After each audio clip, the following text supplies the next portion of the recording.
Buenos días, bienvenidos y bienvenidas a este seminario Tamizaje citogenómico en la leucemia linfoblástica pediátrica aguda, así estrategias individualizadas que amablemente nos presenta el CIBO. Adelante, doctora.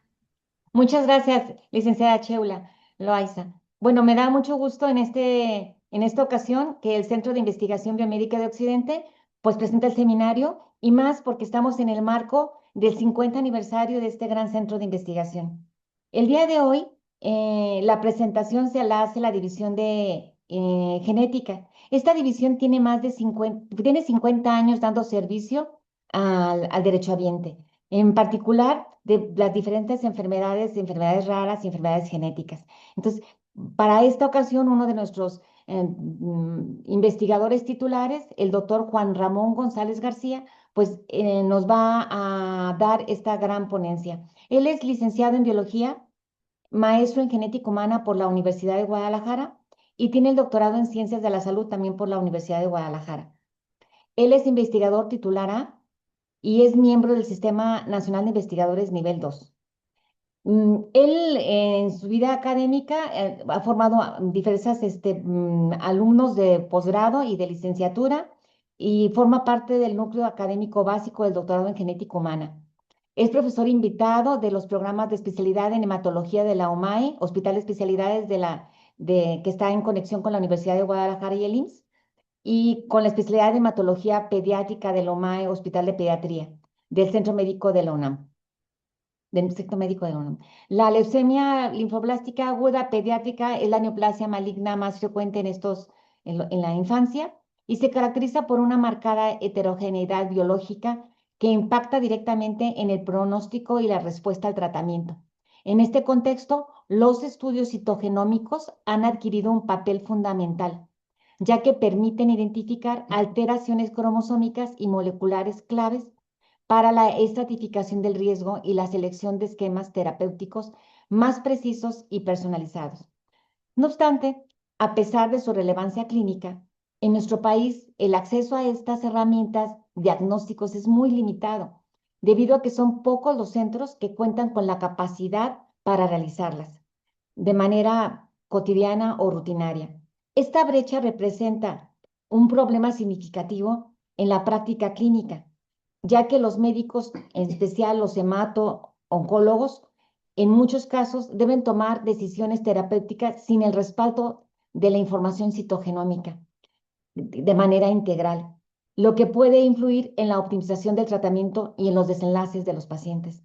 Para nosotros esta presentación es muy importante porque la actividad que hace el doctor Juan Ramón es una actividad muy individualizada y que da un gran servicio y que las UMAES que están aquí a nuestro alrededor lo aprecian mucho. Y no solo ellas, sino de las diferentes partes que concentran aquí en el Centro Médico Nacional de Occidente.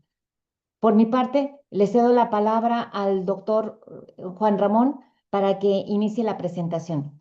Un segundo.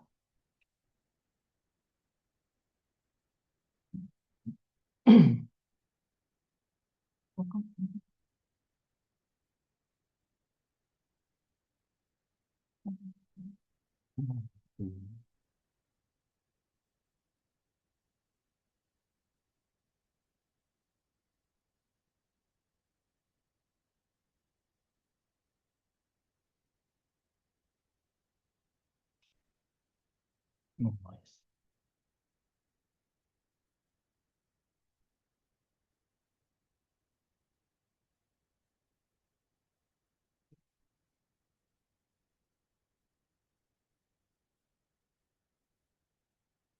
Mm, Ahí ya se ve la presentación, doctor. ¿Quieres la Sí, presentación, verdad? Sí. estamos buscando el apuntador Un segundo. de...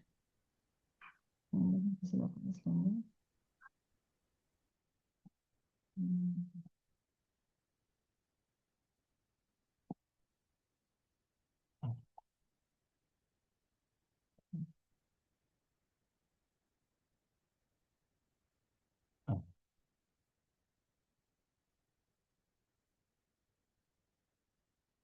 Bien, bueno. Pues buenos días a todos. Yo voy a hablarles, a platicarles un poco de lo que realizamos aquí de investigación y aplicación de esos resultados de investigación en los pacientes pediátricos con leucemia linfoblástica aguda. Y bueno, pues trabajo lo titulé como tamizaje citogenómico en la leucemia linfoblástica aguda pediátrica, que vamos a hacer un enfoque hacia las estrategias terapéuticas individualizadas. Eh, Si me trabó, no avanza, perdón, ¿eh? Con las flechas. No avanza la presentación. Ay. Con las flechas esas. Bien, el trabajo se realizó en las instituciones de aquí del CIBO, de pediatría en los servicios de hematología y oncología de la UMAE, de pediatría, y también participó la Universidad de Guadalajara. Voy a hacer así como una recopilación histórica del inicio de los estudios citogenómicos y descubrimientos que marcaron el rumbo de la investigación del cáncer en general. Y este inicio realmente pues, ocurrió en 1960 cuando dos investigadores, el Nowell y Ungeford, en la ciudad de Filadelfia, encontraron este pequeño cromosoma asociado a pacientes con leucemia mieloide crónica y le llamaron cromosoma Filadelfia. En ese tiempo, como podemos ver, no había bandeo cromosómico, por lo tanto, el hallazgo se quedó como que era una delesión o una pérdida de material cromosómico de un cromosoma pequeño. Eh, Posteriormente, hasta 1973, la doctora Janet Rowley, ya con el bandeo cromosómico aquí que ya lo habían implementado, descubrió ella que el cromosoma Filadelfia en realidad se trataba de un intercambio de cromosomas entre cromosoma 9 y cromosoma 22. Aquí en esta imagen se ve el cromosoma 9 alterado y el cromosoma pequeño, que era el cromosoma Filadelfia, pues ya se supo que pertenecía al cromosoma 22.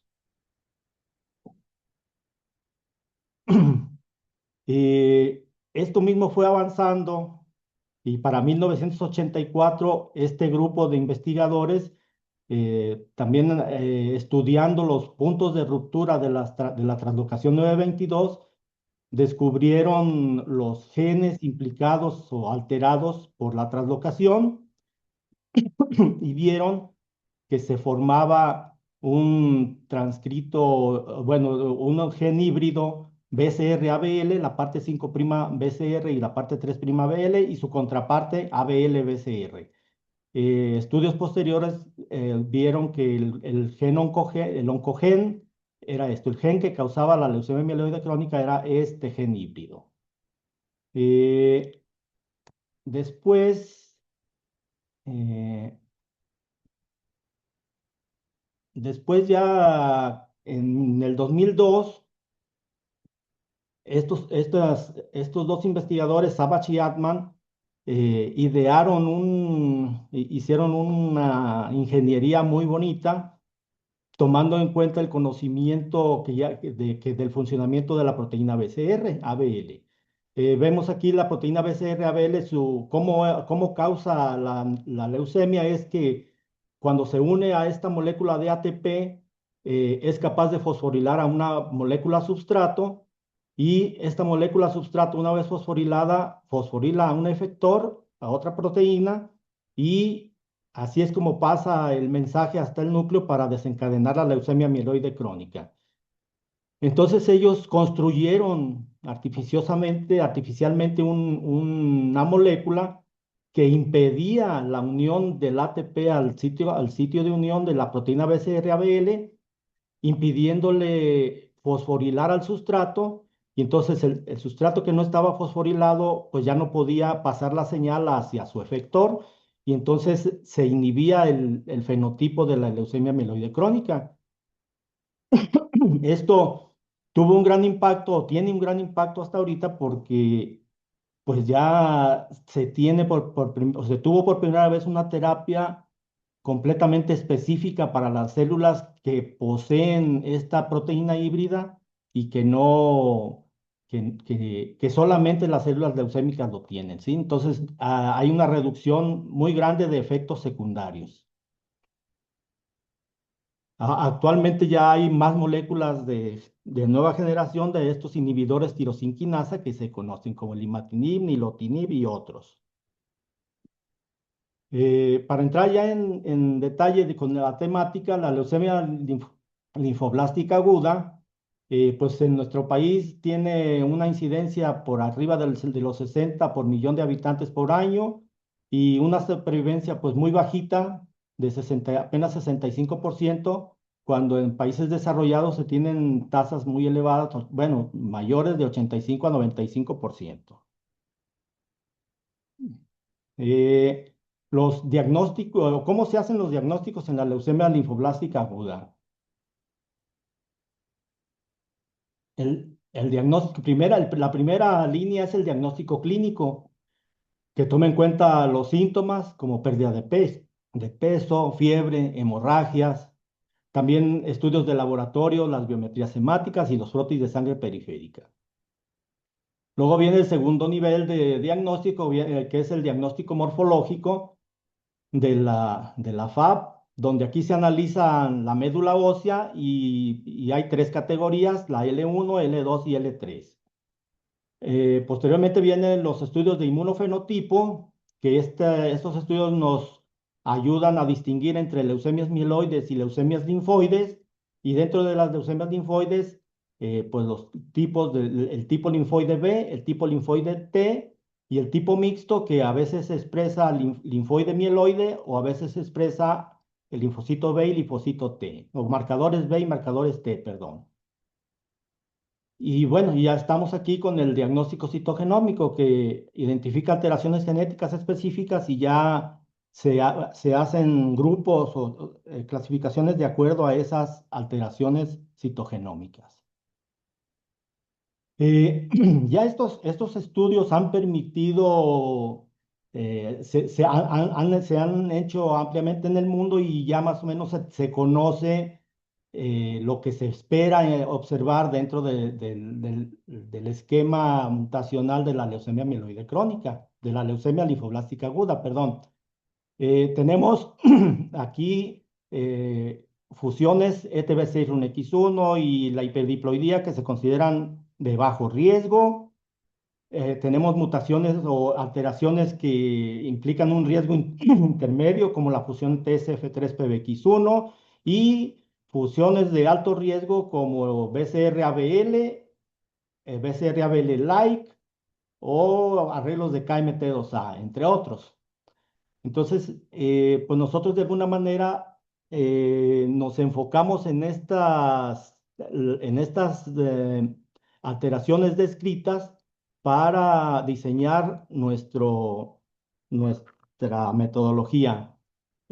Algo que no se estudia de manera rutinaria en estos estudios citogenómicos es los genes supresores de tumor, mutaciones en estos genes y mutaciones de manera grandes.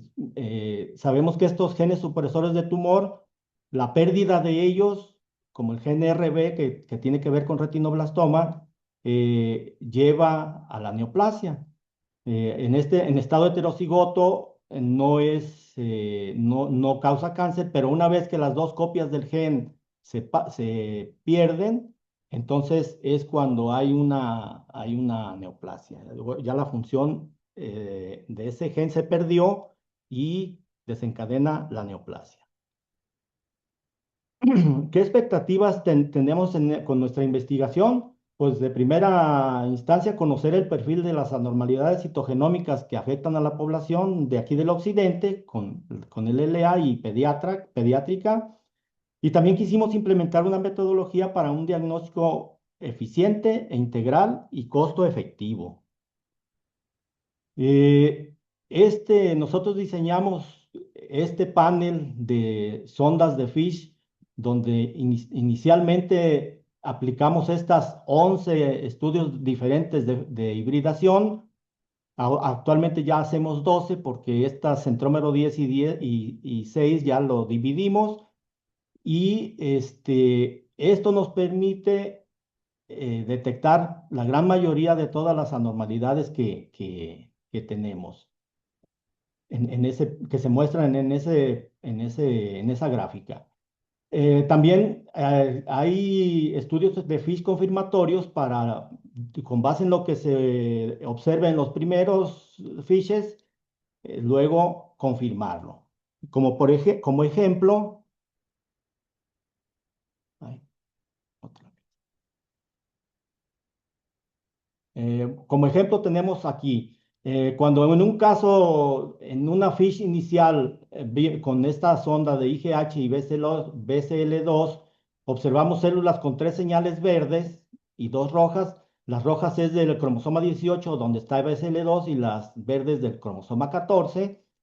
Pues aquí la presencia de estas 3 señales nos puede indicar dos cosas: o bien que haya 3 copias del cromosoma 14, o bien que el gen IGH esté partido y entonces estaríamos hablando de una fusión del gen IGH con otro gen.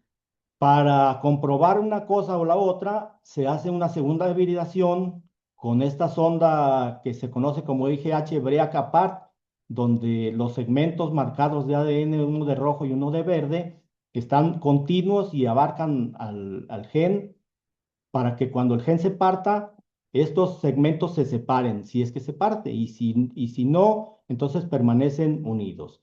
Entonces así tenemos, por ejemplo, aquí este caso donde tenemos 3 señales que están rojo con verde las tres. Eso se interpreta como que es una trisomía 14, mientras que acá en este otro caso vemos claramente que una señal verde está separada de una roja.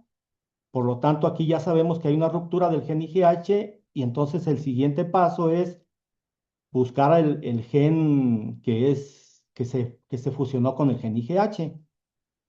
Nosotros tenemos realmente una batería muy, muy limitada. Aquí vemos que solamente tenemos estas 5 sondas para ver esa fusión.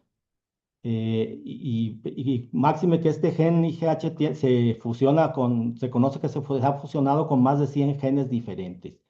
Entonces aquí tuvimos la suerte de que pudimos identificarlo haciendo la FISH con con esta combinación de IGH y el gen MAF que está en el cromosoma 16, y vemos aquí la fusión, donde vemos una señal verde y una señal roja fusionadas. Entonces, este es el fundamento de nuestra metodología. Este otro caso donde hay alteraciones numéricas es un caso de hipodiploidía, que desafortunadamente es de los casos que peor pronóstico tienen. Es una leucemia que tiene 35 cromosomas con pérdida de todos estos cromosomas, y en estos casos sucede algo muy peculiar donde la clona de 35 cromosomas a veces se duplica todo su número cromosómico y forma una clona ahora de 70 cromosomas con los cromosomas duplicados. Entonces, tomando ventaja de que sabíamos aquí que el cromosoma 12 era uno de los que estaba perdido y el cromosoma 21 es de los que se quedaron, hicimos una hibridación con esta sonda ETB6RUNX1 que es en 12P y en 21Q, y entonces aquí de esta metafase es su FISH. Vemos la señal verde en los dos 21 y una señal roja en el 12. Pero aquí lo interesante es que cuando hacemos el FISH en células en interfase, vemos que el mismo patrón. Vemos aquí una célula que tiene 2 verdes y un rojo, aquí también, pero luego vemos células que tienen 2 rojas y 4 verdes, lo cual nos permite conocer que estas células corresponden a esta clona y que estas células corresponden a la clona de 35 cromosomas. Y así se puede hacer el conteo y sacar una proporción. Los resultados que obtuvimos así de rasgos, Estudiamos 170 pacientes, 100 pacientes fueron mujeres, digo 70 y 100 hombres, una media de edad de 6,8 años, la mediana de 5, y los clasificados en alto riesgo por edad, es decir, los que fueron menores de 1 año o mayores a 10 años, fueron 60 casos, y aquellos que tuvieron alto riesgo por leucocitosis, que tuvieron números elevados de arriba de 50,000 por microlitro, fueron 36 pacientes.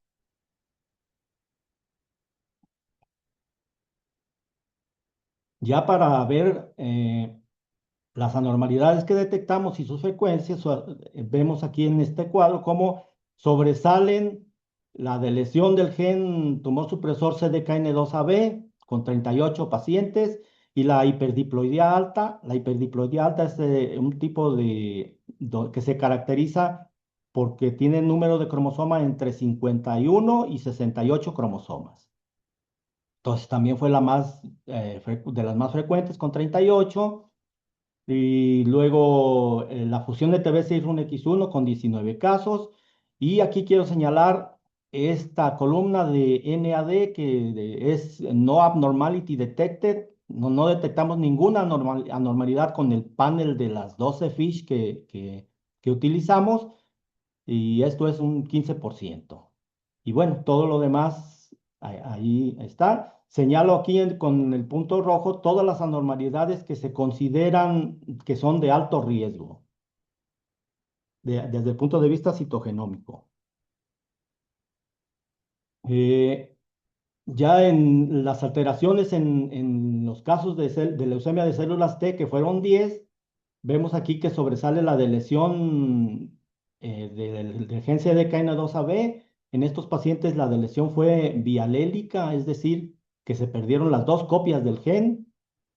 También de lesión del gen ETB6 y bueno, ya lo demás fueron pacientes así muy esporádicos. Las leucemias con inmunofenotipo mixto sobresalen estas tres: la de lesión de ATM, la hiperdiploidía y que no se detectó anormalidad con 3 casos cada uno. En los 38 casos de leucemia de células B que tuvieron hiperdiploidía, estos fueron las ganancias cromosómicas más frecuentes. Sobresale la ganancia del cromosoma 21, donde también hay una alta proporción de ganancia de 2 copias del cromosoma 21. Luego después la ganancia del cromosoma 14 y del cromosoma X, y la ganancia del cromosoma 6, entre otros, ¿sí? Este patrón de ganancias es el esperado según la literatura, entonces no hay mucha sorpresa en estos hallazgos. Comparaciones que hicimos sobre frecuencias reportadas, encontramos y ratificamos lo que han visto otros investigadores mexicanos respecto a la población de aquí de México. Encontramos una menor frecuencia de la fusión ETB6-RUNX1 y significativamente menor con poblaciones de Reino Unido, de Corea, de Estados Unidos y otra vez de Estados Unidos acá y de Europa, ¿sí? Aquí hay que señalar que pues esto de tener una menor frecuencia de este arreglo cromosómico, de esta fusión génica, pues como que de alguna manera no nos favorece porque esta fusión se considera como de buen pronóstico. Entonces, vamos a ir viendo que entonces nuestra población se caracteriza por tener una menor frecuencia de una fusión que se considera de menor riesgo. Aquí también hay que señalar que todas las comparaciones que hicimos con estudios de aquí de México, pues no fueron significativas las diferencias. Ahora, al contrario, empezamos a ver una frecuencia mayor de arreglos que son considerados de alto riesgo, como KMT2A AFF1, donde tuvimos diferencias significativas con Reino Unido, con India y con Estados Unidos. Tomando la frecuencia de la fusión KMT2A con todas las posibles genes pareja que encontramos, vemos que hay diferencias significativas con la población de Reino Unido. Y también vemos una mayor frecuencia de la amplificación intracromosómica del 21, eh, aquí con población de Estados Unidos, de India y de Corea. Entonces, la de nosotros, aquí la frecuencia de nosotros es mayor y este arreglo es de alto riesgo. La supervivencia que nosotros calculamos para esta cohorte, eliminando de este análisis a 29 casos que fueron captados durante una recurrencia, quedaron nada más 141 pacientes o casos, estimación se hizo al 73% de supervivencia global. O sea, todavía estamos pues bajos, pero también hay que considerar que, que esta cohorte es muy pequeña y relativamente muy joven, ¿no? Tiene muy poco tiempo de seguimiento, entonces este valor probablemente pues se modifique. Las conclusiones que sacamos es que nuestra cohorte mostró una menor frecuencia de alteraciones citogenómicas de bajo riesgo como ETB6-RUNX1 y mayores prevalencias de anormalidades de alto riesgo como la amplificación de 21 y las fusiones del gen KMT2A.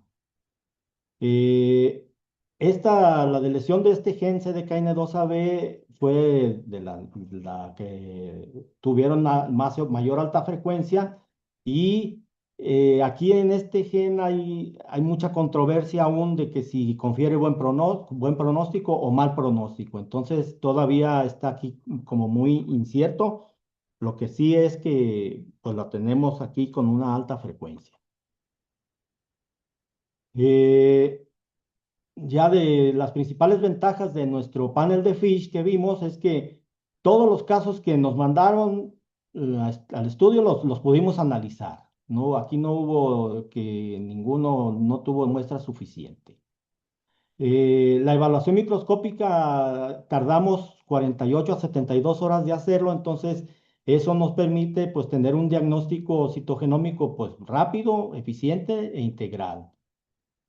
Eh, y también establecimos el diagnóstico en 85% de los casos y solamente el 15% restante no presentaron alteraciones, aunque la información que se obtiene es que, que todos son negativos para las anormalidades que se pueden detectar por el panel. Entonces, esa información es muy valiosa para un médico hematólogo o oncólogo saber que un paciente no tiene la fusión BCR-ABL o KMT2A o eso, ¿sí? Entonces, no es no está de más toda esa información. Es muy valiosa. Y bueno, hasta aquí todo esto que les he presentado se publicó recientemente en esta revista y aquí les pongo el DOI por si alguien está interesado en leerlo en mayor detalle y está gratis. Eh, Ahora, ¿qué perspectivas de investigación tenemos? Nos generó hasta ahorita.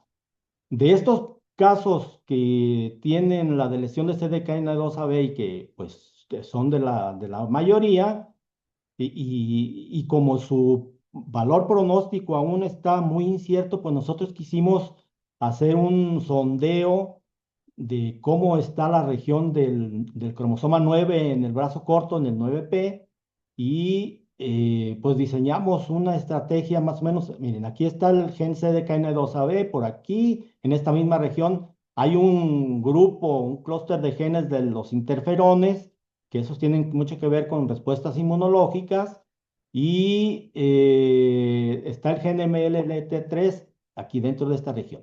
Y luego tenemos acá una región del subtelómero donde también pusimos un marcador, una sonda, y hacia el lado del centrómero utilizamos una sonda del gen PAC5, que también es otro gen que está frecuentemente implicado en la leucemia linfoblástica.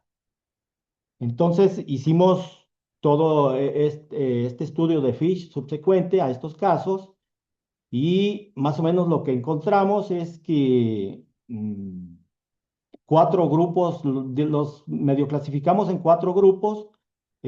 Aquí van a decir que son muchos, pues sí, tienen razón, porque son 70 pacientes ya de cuando hicimos el corte para sacar los datos de la publicación a la fecha.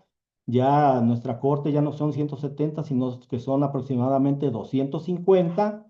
Y pues en esa corte ya tenemos 70 casos que tienen de lesión del gen CDKN2AB. Entonces, en el primer grupo vemos que nada más de 21 casos tuvieron la de lesión de una sola copia del gen como única alteración.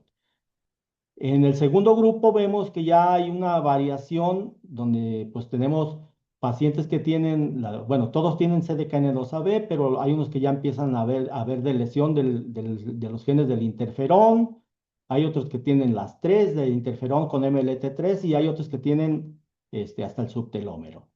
Y ya cuando vemos al gen PAC5, pues también empezamos a ver diferentes combinaciones y, por ejemplo, todos estos últimos 6 pacientes, pues vemos que hay una lesión completa del brazo corto del cromosoma 9.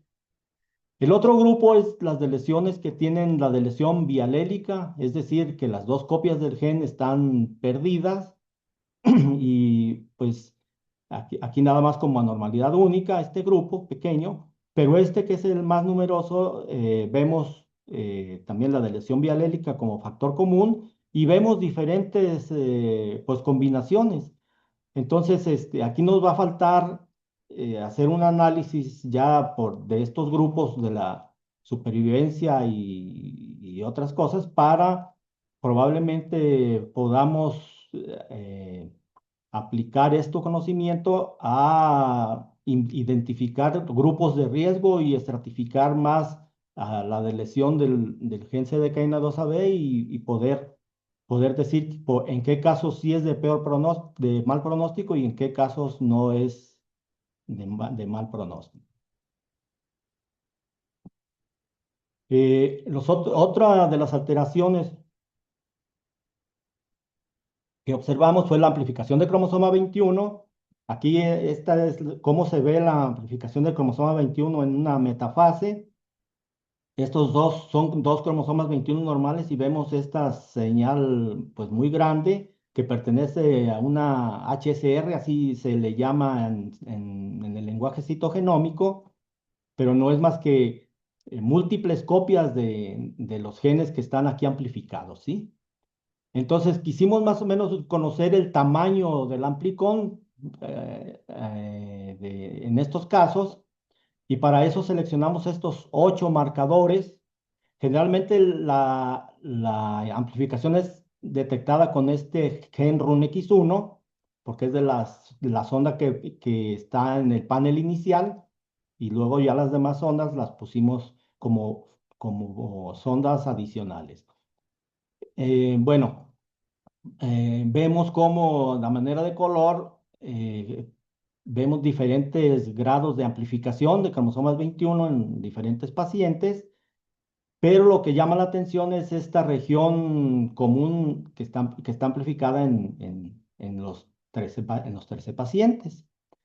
Estudios anteriores que se han hecho de estos mismos pacientes o de la amplificación de cromosoma 21 con metodología de secuenciación de nueva generación, ahí solamente ellos han encontrado la región común amplificada de estos dos marcadores.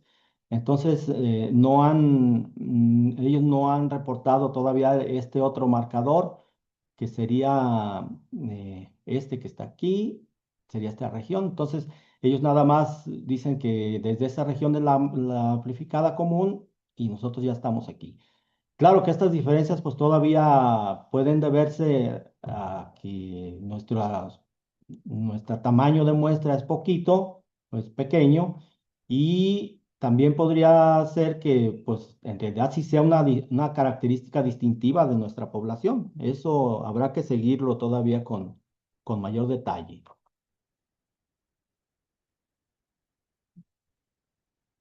En estos casos de la amplificación de cromosoma 21 hay un fenómeno que ocurre que es una heterogeneidad celular y se refiere a que hay células que presentan muchas copias de la amplificación de 21 con respecto a otros que presentan menos.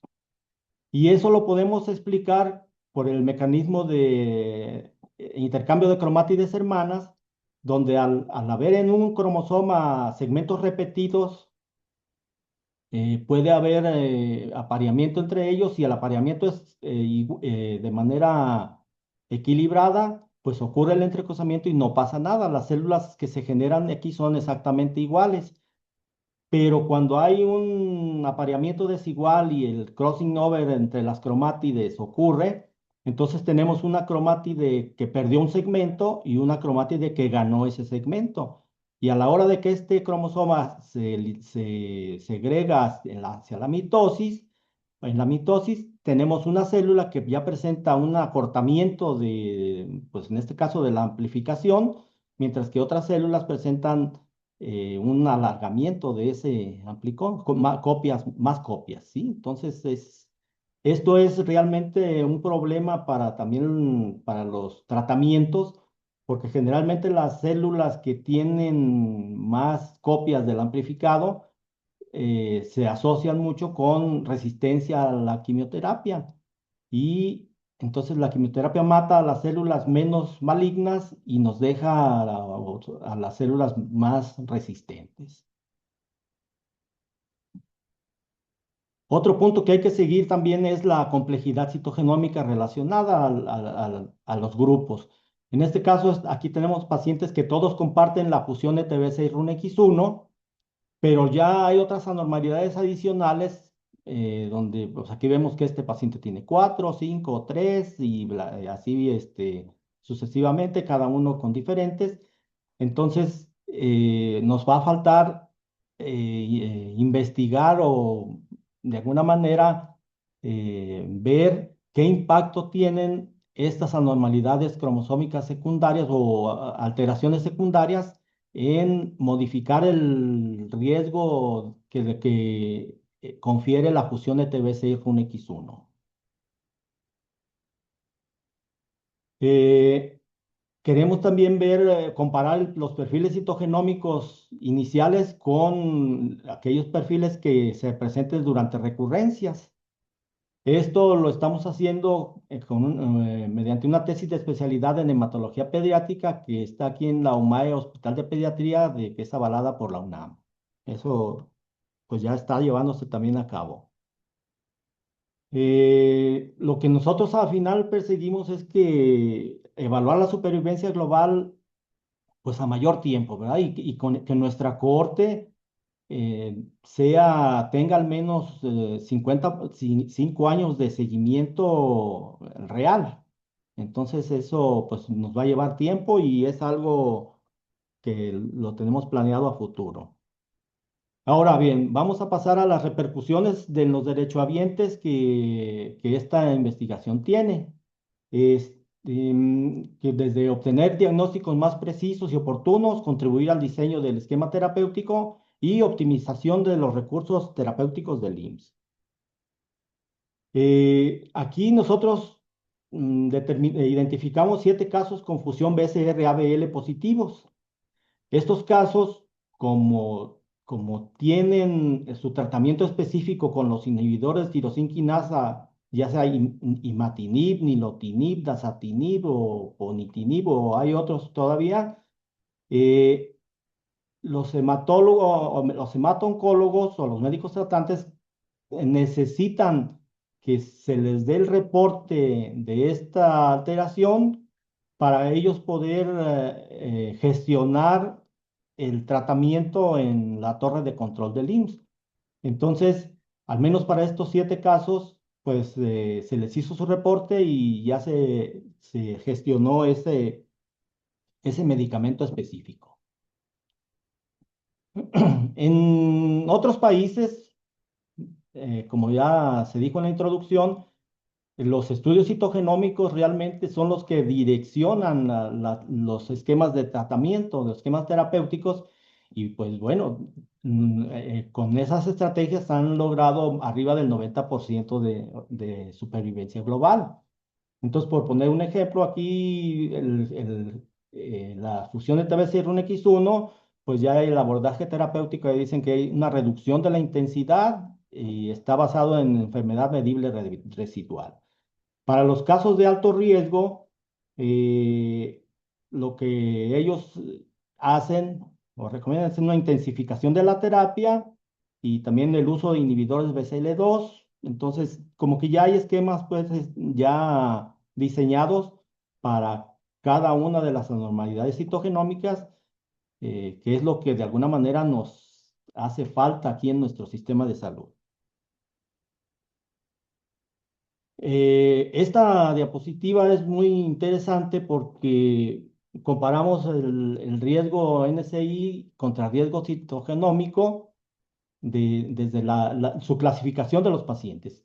Entonces, de los 170 pacientes, eh, inicialmente se catalogaron 72 como riesgo estándar y como riesgo alto 98, considerando la edad al diagnóstico, el número de leucocitos y el inmunofenotipo.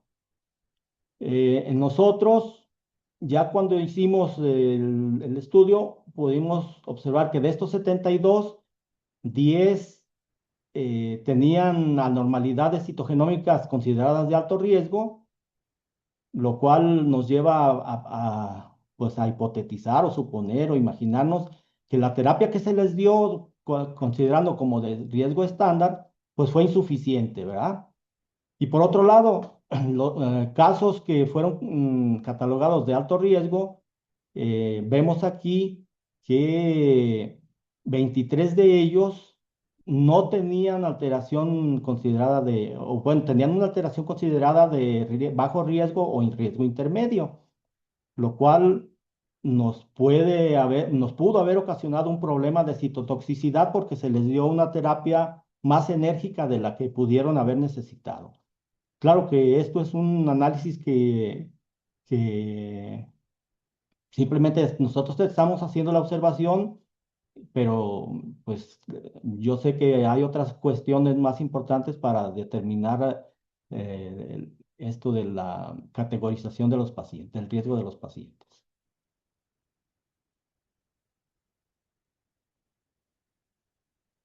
Eh, Aquí es una ventaja de los estudios citogenómicos que pues también nos está faltando, es que nos ayuda a seleccionar a los candidatos a trasplante de médula ósea. Aquí en el Centro Médico Nacional de Occidente pues no tenemos ese programa, pero consideramos, por ejemplo, que de acuerdo a las anormalidades que se presentaron, el complemento hipodiploide que estuvo presente en dos pacientes, los 7 pacientes con BCR-ABL, los 11 de KMT2A y que tienen amplificación de 21, de las fusiones, estas dos fusiones que se asocian con el fenotipo Philadelphia-like, de lesiones del gen TP53, que es el gen subtumor supresor, y del gen ATM, todo ello un total de 55 casos que por el mismo, por la presencia de estas anormalidades citogenómicas serían candidatos a trasplante de médula ósea, ¿sí? Esa sería como la mejor o la estrategia a seguir en ellos. Claro que dependerá de si tienen donador compatible o no, pero bueno, al menos poder tener la selección en ellos es importante.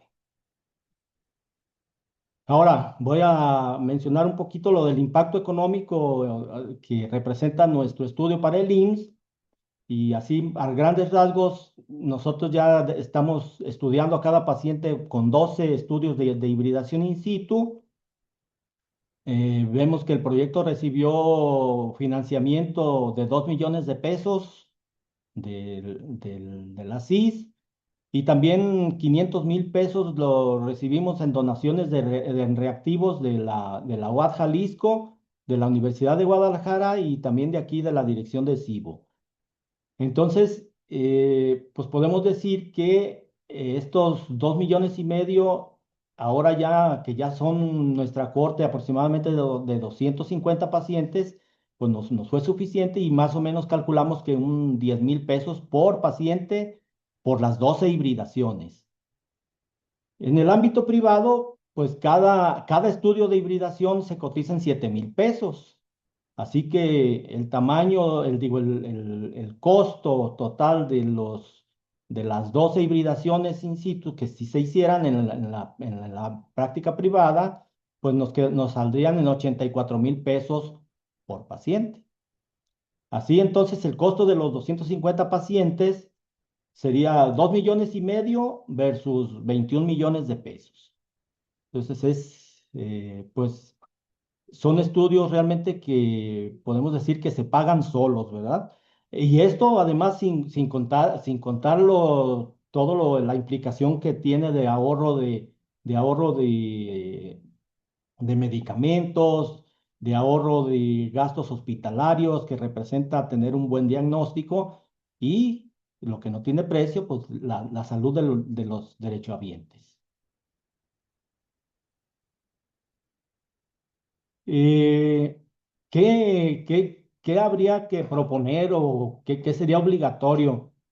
Vemos que en nuestro país hay una carencia muy, pues, significativa de estudios citogenómicos. Entonces, eh, pues, como que es muy tentador pensar en que se pudiera hacer una red de citogenómica del cáncer, donde pues estratégicamente yo aquí marqué pues al azar nada más estos puntos, bueno, al azar y no, más o menos también me fijé en que hubiera UMAES y que hubiera centros de investigación, entonces pues más o menos por ahí yo puse estos puntos distribuidos en el país que pudieran pues instalar un sistema de detección de citogenómica para pacientes con leucemia y bueno, o con problemas ya de neoplasia, ¿verdad? Porque aquí estamos hablando de la leucemia linfoblástica aguda, pero pues hay que ver la leucemia mieloide aguda de los niños, pero también de los adultos, porque a veces ahorita nos olvidamos también de atender a las personas mayores. Un niño, pues impacta mucho la salud de un niño en una familia, pero también la salud de un adulto que es el jefe de la familia, pues impacta también en toda esa familia, ¿sí? Y pues no hay un apoyo real a estos servicios de hematología o de oncología que atienden a pacientes niños y adultos. Ya no digamos también a otro tipo de neoplasias de tumores sólidos. Esto también se podría utilizar en tumores de mama o tumores de próstata, ver si hay casos que requieren de cierto diagnóstico para aplicarles un tratamiento específico, pues se puede hacer ese diagnóstico mediante hibridación in situ, diseñando algún panel pues apropiado. Eh, Hay muchas más cosas que nos representa los estudios citogenómicos, los estudios de seguimiento de la enfermedad mínima residual, si acoplamos los estudios citogenómicos iniciales para detectar, por ejemplo, la fusión BCR-ABL inicialmente, y ya después se puede hacer mediante técnica de RT-PCR o PCR digital el seguimiento de esta fusión con una mayor especificidad y sensibilidad, y ver si realmente hay una enfermedad medible residual o si hay un riesgo de recurrencia. Hay muchas líneas que se abren y que están ahí disponibles. Quiero mencionar que pues ya hicimos aquí una colaboración con la UMAE aquí en Coahuila, con la doctora Vianey.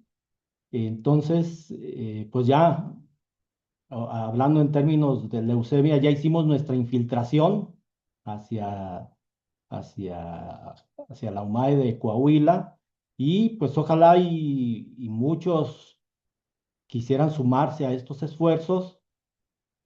Aquí nosotros podremos apoyarles en lo que hemos aprendido en este tiempo de desarrollo de este proyecto y pues estaríamos aquí encantados de que todo esto pudiera de alguna manera sembrarse en todo el país. Y ya nada más pues agradecer a los colaboradores de este trabajo, en especial hacer un reconocimiento a la doctora en ciencias Rosa María González Arreola, que con los resultados de esta investigación obtuvo su grado de doctora en genética humana y que ya está ahí con muchas ganas de seguir trabajando con esta temática, ¿sí? Y pues creo que es todo. Muchísimas gracias. Les agradezco su atención y ojalá y haya muchas preguntas. Doctor, pues muchísimas gracias por su presentación, muy valiosa. También muchas gracias a la doctora Blanca. Vamos a dar inicio entonces a las preguntas. Y yo quisiera iniciar, tal vez es un desconocimiento mío, pero quisiera justo que me ayudara con esta duda. Este conocimiento que es tan valioso, ¿cuánto falta para que se pueda trasladar y que llegue ya a los pacientes? Que este conocimiento que usted ya generó pueda aplicarse ya a los derechohabientes del IMSS. ¿Qué se necesita o qué falta? Eso es precisamente la intención de esta última diapositiva del mapa de la República Mexicana. Como hemos dicho, desafortunadamente, pues no se hacen de manera sistematizada estos estudios, ¿verdad? En los pacientes. No, a lo más a veces que se llega es a que varios investigadores hacen como proyectos de investigación, se hace los estudios de los pacientes, se les comunican a los médicos esos resultados, pero una vez que se termina el proyecto, pues ahí se acaba. Pues ya no continúa así. Yo creo que la necesidad está ahí planteada, es muy, pues es necesario. Inclusive hay que decirlo que los estudios de citogenómica, aunque se mencionan como de cariotipo, están ya en las guías de práctica clínica desde hace muchos años y que están recomendadas para el tratamiento de las leucemias en general. Entonces, ahí están en las guías de práctica clínica. Que hará falta, pues ojalá yo digo que ojalá se sumen muchos aquí a este esfuerzo. Ahí de Torreón ya vamos a tener otro centro ahí de estudio de este tipo de estudio y bueno, ojalá y hubiera más motivación. Ok, doctor. Pues acá le mandan un comentario muy bonito de la doctora Aide Rosas. Le dice, felicidades, Juan Ramón, es un trabajo precioso y de altísimo valor. Y luego por acá también Gracias. le preguntan, un asistente anónimo, desde su perspectiva, ¿por qué a pesar de la inclusión de nuevos métodos de diagnóstico y protocolos de tratamiento, la tasa de respuesta a leucemia linfoblástica aguda continúa siendo más baja en México en comparación con la obtenida en otros países? Bueno, creo que va de la mano un poco, pero si gusta responder, doctor. Sí, bueno, que yo sepa, no hay así una sistematización de estudios citogenómicos para aplicarlos a los tratamientos de los pacientes aquí en el país, ¿verdad? A lo que pues puede haber por ahí reportes esporádicos de estudios que hacen determinación de las cuatro fusiones más frecuentes por RT-PCR, por decir, si se hacen los estudios de BCR-ABL, de TSF3-PBX1, de KMT2A AFF1 y de pues no sé, de ETBC y RUNX1. Esas fusiones que se detectan más o menos en conjunto como en un 20-25% de los casos. Entonces, como esa metodología es demasiado específica y va dirigida solamente a detectar esas anormalidades, pues ya no, ya todo lo demás, el espectro mutacional que se puede observar con el panel de Fish, pues queda indeterminado, ¿verdad? Sería como tener ahí un grupo de que nosotros, el mismo grupo que nosotros les llamamos NAD. Ahora sería también un grupo NAD con esas metodologías, pero con un porcentaje de 75%. Entonces realmente es poco, pero bueno, poco, pero muy útil. Aunque sea poco, es muy útil para los médicos que se enfrentan al problema de la atención directa de los pacientes. Muy interesante, doctor. Por acá el doctor Héctor Tiznado dice, muchas felicidades, doctor. En Centro Médico Nacional de Occidente estamos trabajando para modificar e intensificar las quimioterapias que les otorgamos a nuestros pacientes. Luego por acá el doctor Augusto Zarralde le comenta, muchas felicidades, Juan Ramón, son por lo menos 35 años picando piedra y ahí están los resultados. Y luego por acá María Lorena Torres Sánchez le comenta, excelente ponencia, esperamos que estos estudios puedan realizarse en toda la República en un futuro. Pues sí, Gracias.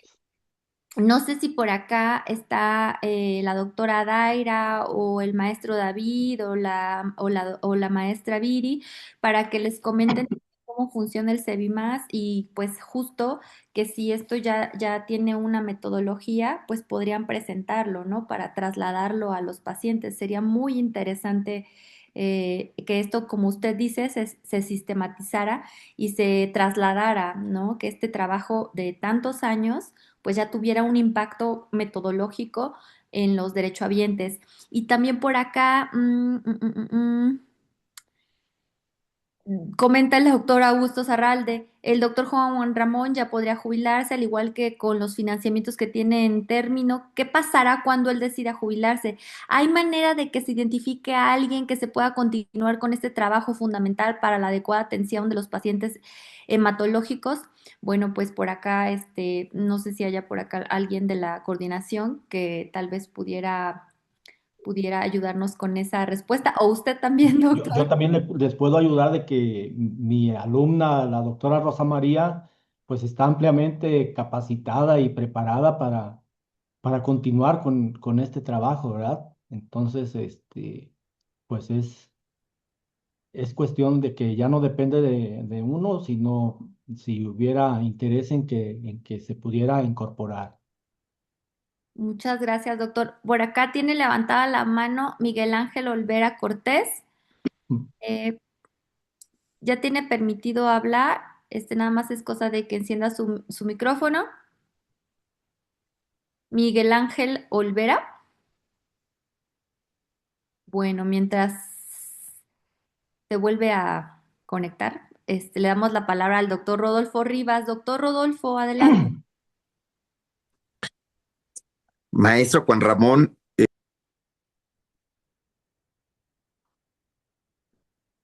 Doctor, creo que algo pasó.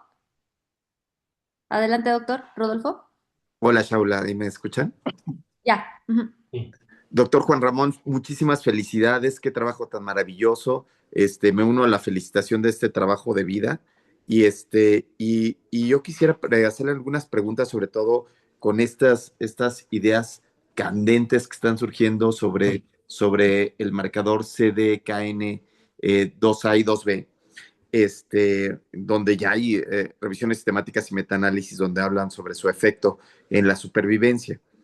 Y en este aspecto, lo que yo quisiera preguntarle es que, de acuerdo a lo que salió en la revisión sistemática de la doctora Sonjana el año pasado, lo que ellos decían es que no siempre la delesión afectaba a la supervivencia global, que también dependía de algunos otros aspectos como el tratamiento temprano, como la dosificación en especial de prednisona. Y dije de prednisona, pero quise decir de prednisolona. de prednisolona tempranamente.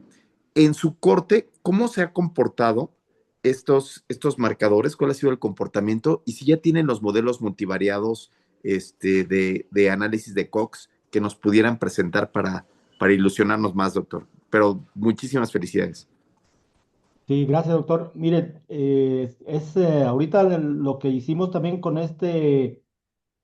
pues, extensión de estudio de estos pacientes que son 70 que tienen de lesión, unos de manera monoalélica, otros de manera bialélica, y que vimos esos 4 grupos. eh, Ahorita estamos trabajando ya en el análisis de eso, pues, de todos esos 4 grupos. Estamos viendo todo esto que usted menciona, hacer todo este tipo de análisis. Y eh, pues en la literatura sí es controversial, porque hay, como dice, hay quienes dicen que no tiene tanto impacto, pero hay quienes dicen que tiene mucho impacto. Entonces, también otra complejidad es que la normalidad, la de lesión del gen, generalmente, o bueno, no, generalmente viene acompañada o acompañando a otras mutaciones que se consideran directrices, como BCR-ABL y presencia de lesiones de kna a ver, o arreglos de KMT2A y la de lesión. Entonces, son realmente así como muy pocos los casos donde la mutación o la deleción del gen está de manera única, como única normalidad, y que nos pudiera de alguna manera hacer un análisis sin considerar esas otras variables, ¿sí? Pero sí estamos en ese proceso de hacer ese análisis. Ojalá y pronto podamos presentarlo y aquí y publicarlo también. De nuevo, doctor, muchísimas felicidades y ojalá que podamos también vincularnos para presentarlo a las autoridades. Muchas felicidades, es un gran trabajo. Muchas gracias, doctor.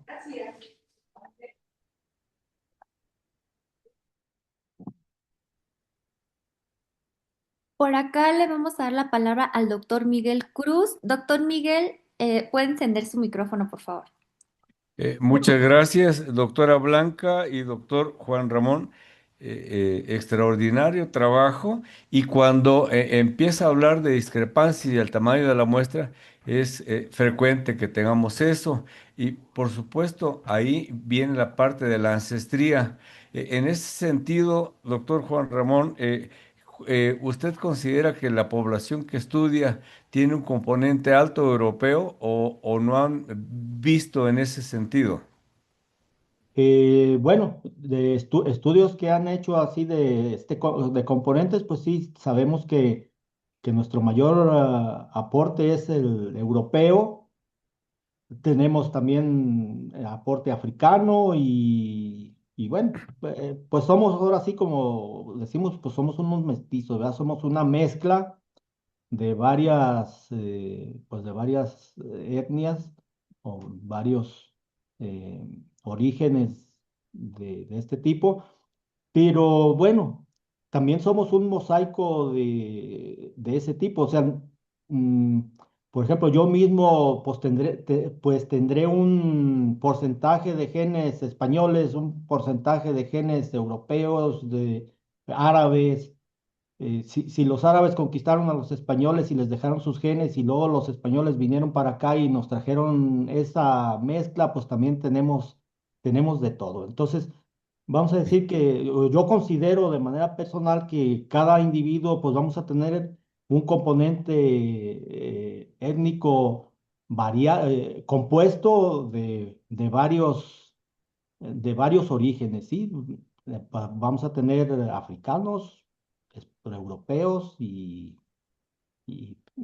Bueno, probablemente hasta latinos. gracias, doctor. La otra pregunta, doctor, en relación a estos pacientes, sabemos que de forma muy importante están relacionados los estilos de vida y la exposición a elementos tóxicos. Estos pacientes que tiene, ¿cuál es el perfil de los antecedentes en su estilo de vida y heredofamiliares?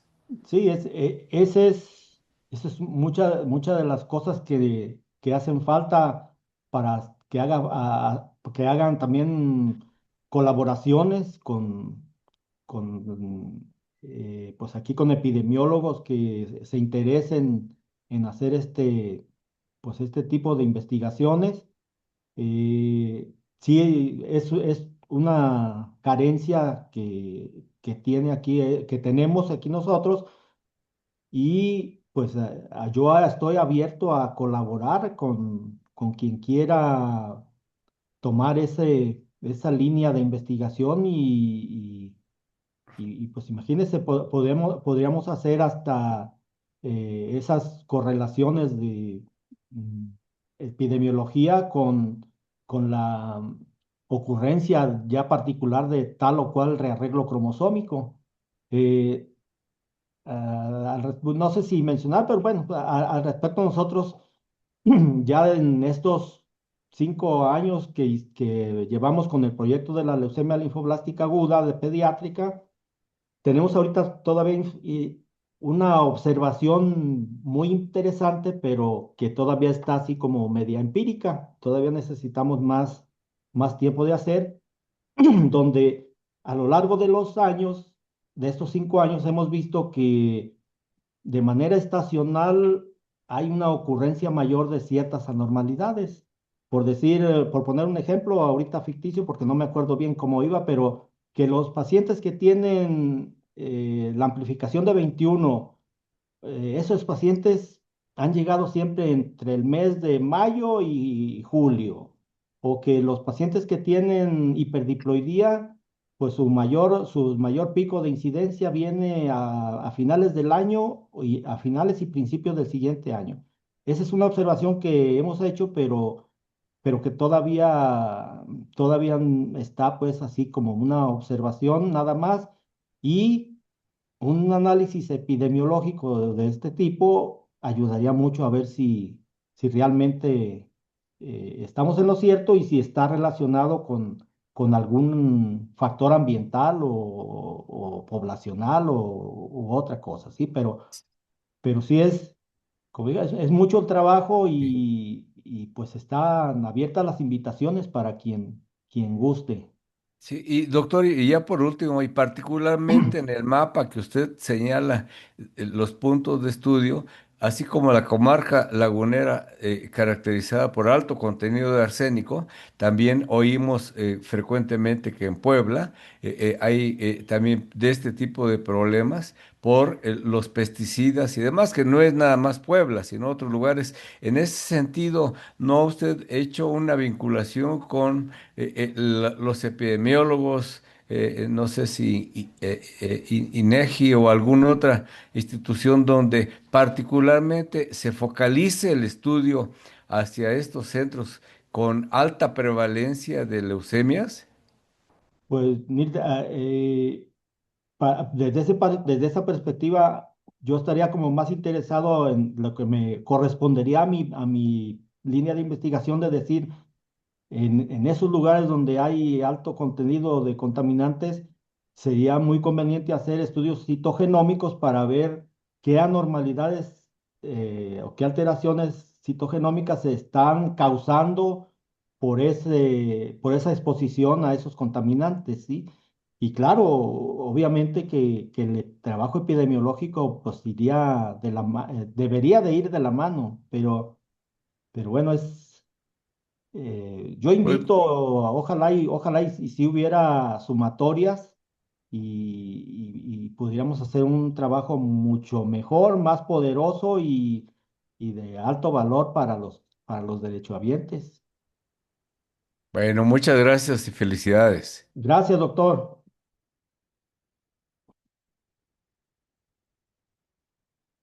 Muchas gracias a ambos. Por acá, el doctor Manuel Martínez Mancilla, tiene levantada la mano. Adelante, doctor. Doctor Manuel Martínez, ¿sí sigue por acá? ¿Me escuchan? Sí. Sí. Bien, me gustaría preguntar acerca del proyecto. Evaluaron el tiempo inducción a remisión, la primera remisión que tuvieron los pacientes al diagnóstico, una vez hecho el panel con esos estudios de FISH. Sí, eh, bueno, el tiempo exacto, pues no, nosotros no lo hemos ahorita manejado todavía, eh, pero es, lo que debo de señalar es que ahorita nosotros hacemos el estudio citogenómico y mientras tanto el paciente inicia su tratamiento y con los criterios pues habituales del NSI. Sí, de hecho, Ya, hay una criterio internacional de la OMS en donde sí, indica que el dato de integración a primera remisión es muy valioso, es muy importante, y quiero ver si hicieron esa evaluación. Sé que la causística pues bastante baja para tener pues una estadística robusta, sino más bien se observarían tendencias.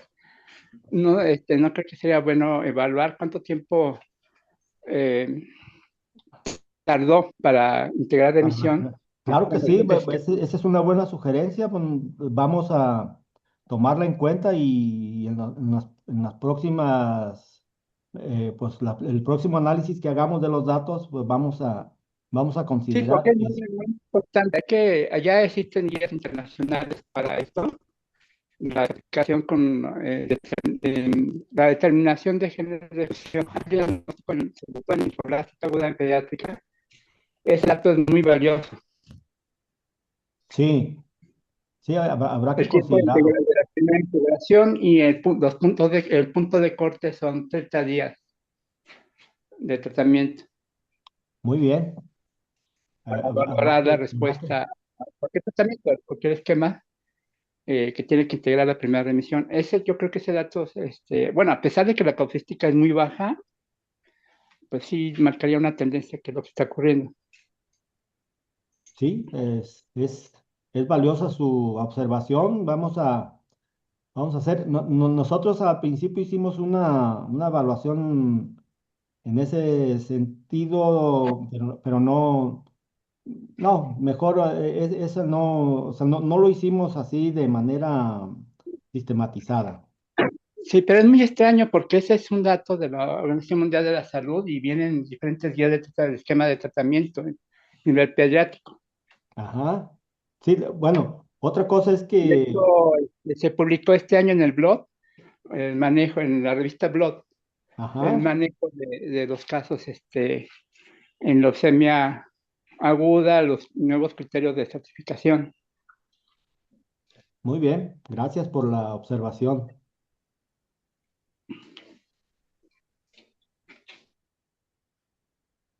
Gracias, doctor. Creo que ahí, bueno, también es importante también dejar que el doctor dé la respuesta para que igual sea como más rico. Este, por acá dice la doctora Claribel Mariscal, felicidades a la doctora egresada que gracias a ese compromiso académico se lograron tantos avances y a todos los colaboradores.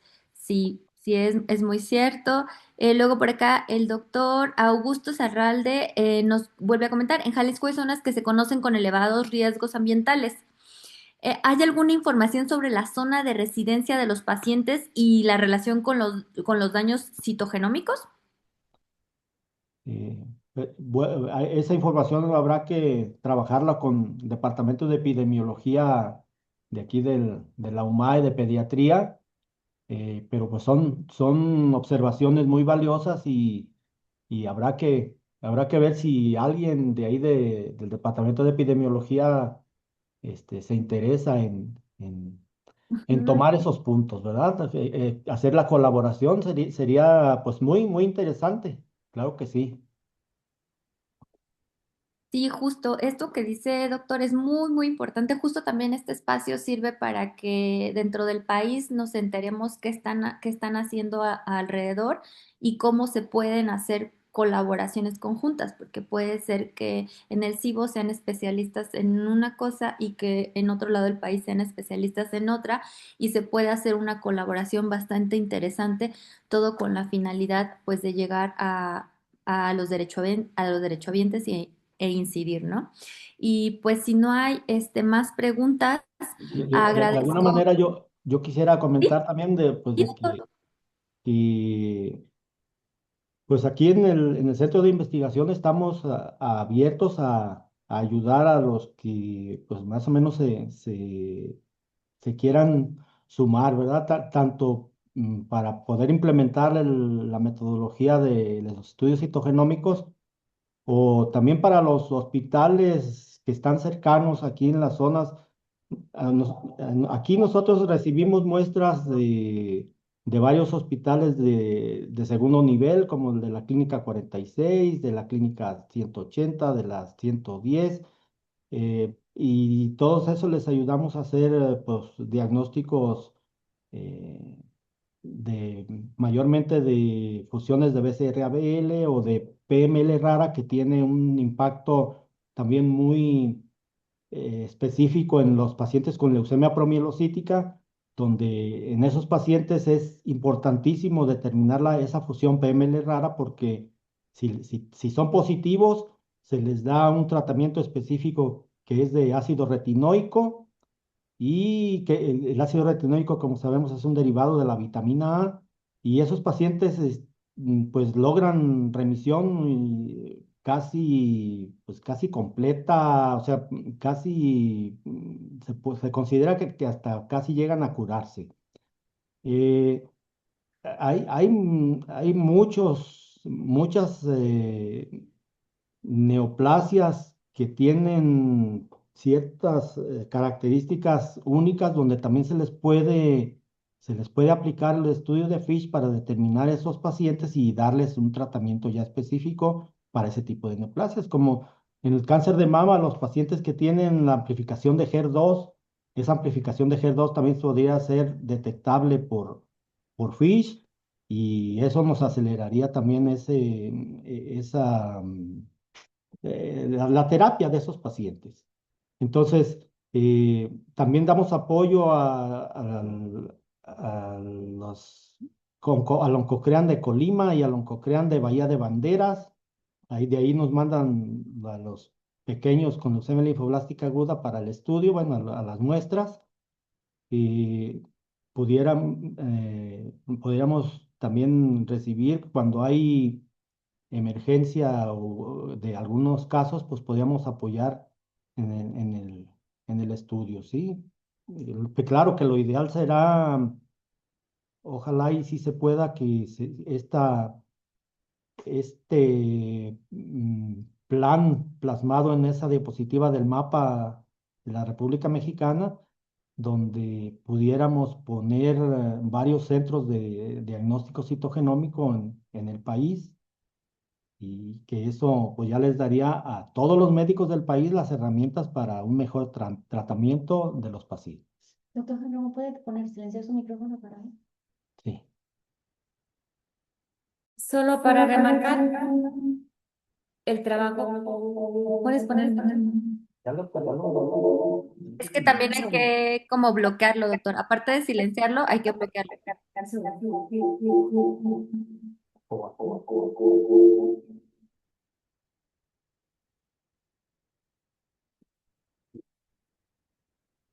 Gracias. Solo pues que estamos en la misma oficina. Gracias a todos por la presencia de estar aquí, y en particular quiero resaltar pues este panel citogenómico que ha desarrollado el doctor, que de alguna manera y que de manera muy personalizada e individualizada lo logra con cada uno de los pacientes que le envían. Aquí en Jalisco, como decía ya el doctor Augusto Zarralde, tenemos una situación de alta contaminación en todos lados. Es muy difícil tener controles, porque ahorita precisamente tenemos un problema de contaminación del agua de toda la zona metropolitana. Entonces, por eso sumarnos a una red nos permitiría ver que aquí en México cuáles son las zonas donde no hay exposición a factores de riesgo tan importantes como las tenemos aquí en Jalisco, y poder discernir epidemiológicamente pues estos factores asociados en nuestra región y el potencial de estos marcadores con el factor ambiental. Yo quiero agradecer a todos esta presentación, y en particular el esfuerzo que ha hecho todo el equipo del doctor Juan Ramón a través de los años y que sigue haciendo de manera particular, y que sería muy interesante que antes de que él se retire pudiéramos integrar una gran red, como lo ha dicho, que pudiera seguir continuando apoyándonos y trabajando para el desarrollo y la implementación de este diagnóstico que para el clínico es muy valioso y él pueda proceder con con todo lo que se requiere del diagnóstico y tratamiento oportuno. Gracias a todos. Y recordarles que estamos en este año, en el 50 aniversario de este Centro de Investigación Biomédica de Occidente. Gracias. Pues muchas felicidades, doctora, muchas felicidades por estos 50 años, por estos primeros 50 años. También muchas felicidades, doctor, a usted, doctora, y a todo el equipo que compone esta investigación. Muchísimas gracias a todas y todos por conectarse desde el principio y hasta el final. Nos vemos el próximo miércoles y pues que tengan un gran fin de semana. Muchas gracias, hasta luego.